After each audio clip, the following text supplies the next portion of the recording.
Teman-teman semuanya, kali ini kembali lagi bersama aku. Kali ini saya akan membahas materi mengenai Pancasila sebagai dasar negara yang diampu oleh dosen pengampu saya, yaitu Bapak Dr. M. Irfan, SPD, MOR. Sebelum itu, perkenalkan, nama saya Hafiza Mulia dengan NIM 4241210010 dari kelas PSKM 24A, mata kuliah Pancasila. Kali ini kita akan bahas yang pertama, yaitu mengenai penelusuran konsep dan urgensi dalam Pancasila sebagai dasar negara.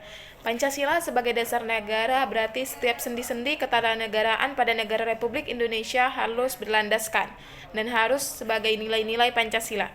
Nah, hal tersebut juga bermakna antara lain bahwa Pancasila harus senantiasa menjadi roh ataupun spirit yang menjiwai kegiatan membentuk negara seperti kegiatan mengamandemenkan UUD dan menjiwai segala urusan penyelenggaraan negara.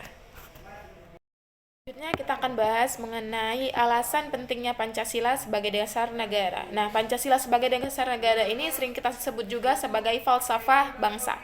Nah, di mana Pancasila ini juga kedudukannya sebagai dasar negara sekaligus mempunyai fungsi untuk pokok dan utama daripada Pancasila.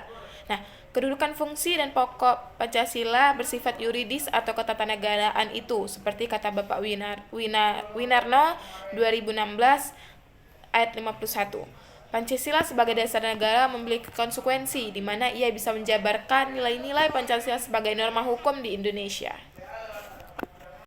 Kali ini kita akan bahas mengenai penggalian Pancasila sebagai sumber historis, sosiologis, dan politis Pancasila. Nah, di sini saya akan menjabarkannya menjadi satu yang menurut saya pandangan kita terhadap teori dasar negara dapat diambil dari pidato Bapak M.R. Supomo dalam penjelasannya kata negara, cinta negara, yang dimana merupakan terjemahan dari kata Staatsheid yang terdapat dalam kepustakaan Jerman dan juga Belanda.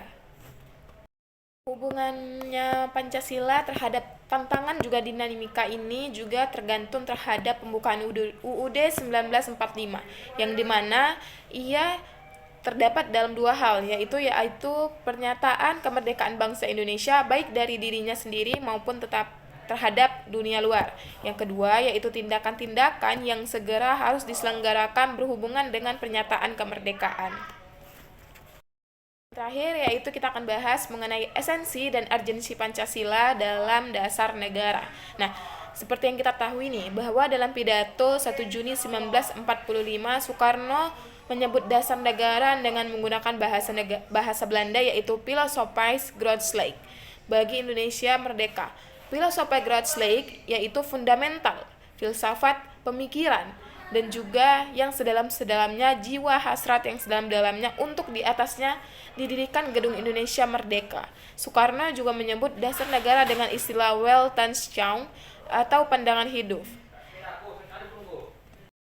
Baik, sekian materi yang bisa saya sampaikan mengenai Pancasila sebagai dasar negara. Semoga bisa menjadi wawasan bagi teman-teman semuanya.